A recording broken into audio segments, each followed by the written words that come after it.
Tu vois cette sensation où t'es avec du monde, t'es posé, tu parles, tu rigoles, et d'un coup, plus rien.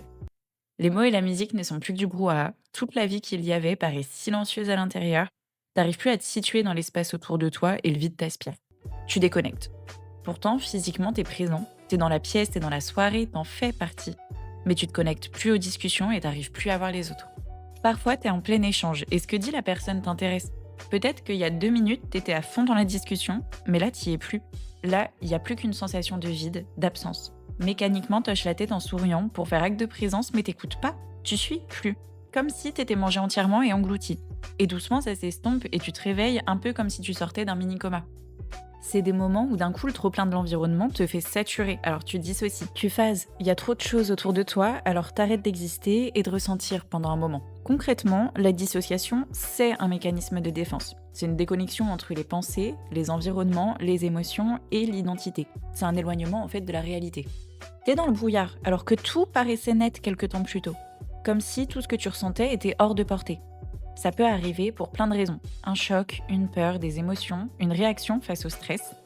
Mais là, dans ce cas précis, pour moi, c'était face à une situation d'insécurité. Avec mon anxiété sociale, être entourée de plein de personnes, c'était trop. Et ça s'est appliqué comme un mécanisme de défense pour contrer la sensation d'insécurité. Comme une ligne invisible qui a séparé le présent et le moi en retrait.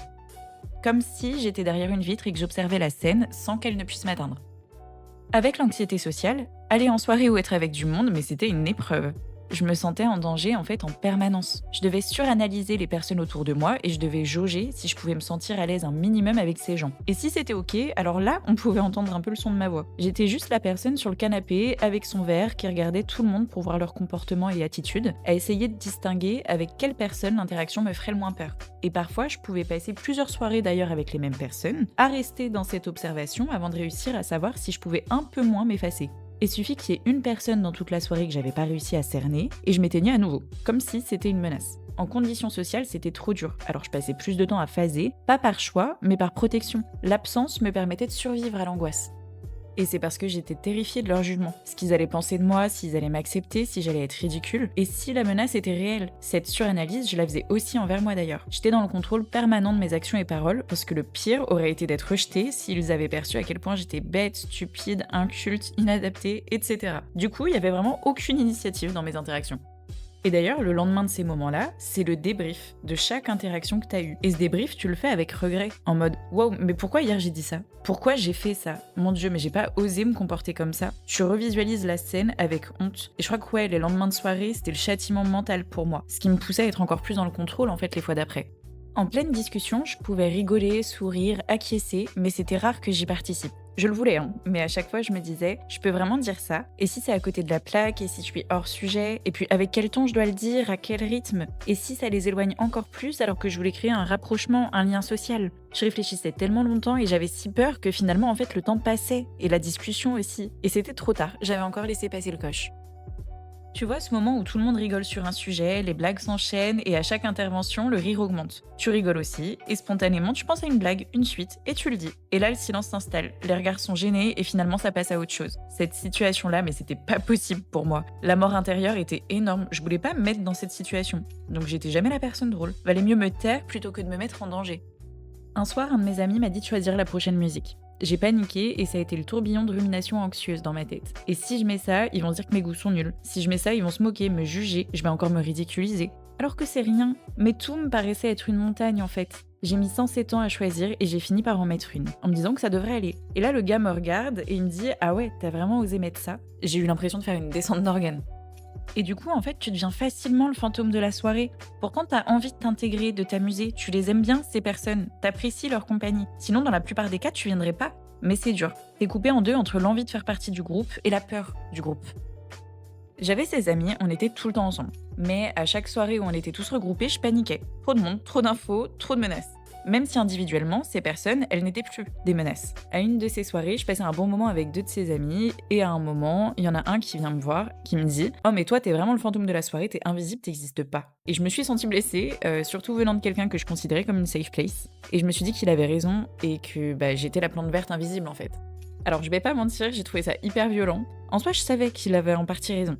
C'est un fait, j'en étais consciente que j'étais absente et effacée lors de ces moments. Mais c'était violent parce qu'on appuyait sur ce qui faisait mal et j'aimais pas ne pas réussir à être avec eux. Je voulais surmonter cette peur, ne plus avoir cette anxiété.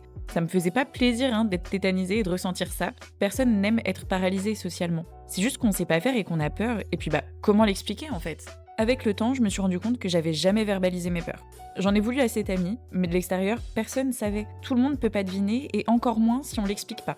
J'aurais dû me sentir à l'aise de leur en parler. C'était mes amis et je les considérais, et je vivais avec certains d'entre eux en plus. Certains auraient compris, et ça aurait été suffisant, je pense, pour que je me décoince progressivement.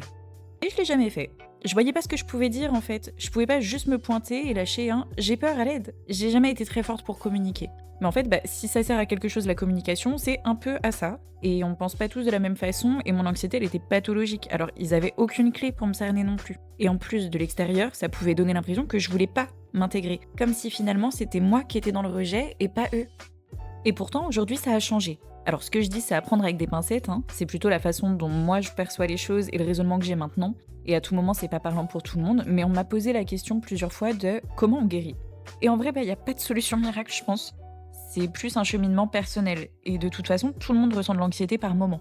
Moi, ce qui m'a aidé, ça a été déjà de comprendre que j'avais le droit d'exister et d'avoir une présence. Je me suis mieux entourée, j'ai fait du tri.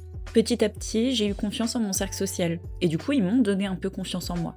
La vision que j'ai de moi-même, elle évolue, même si c'est toujours un travail au quotidien. Mais parfois, j'ai un peu d'estime de moi et ça ne pourra que progresser de toute façon. J'essaye de communiquer et j'ai choisi des personnes qui peuvent communiquer aussi. Me renseigner et comprendre mon anxiété, en parler, savoir d'où elle venait, pourquoi, comment elle fonctionnait, ça m'a aussi aidée.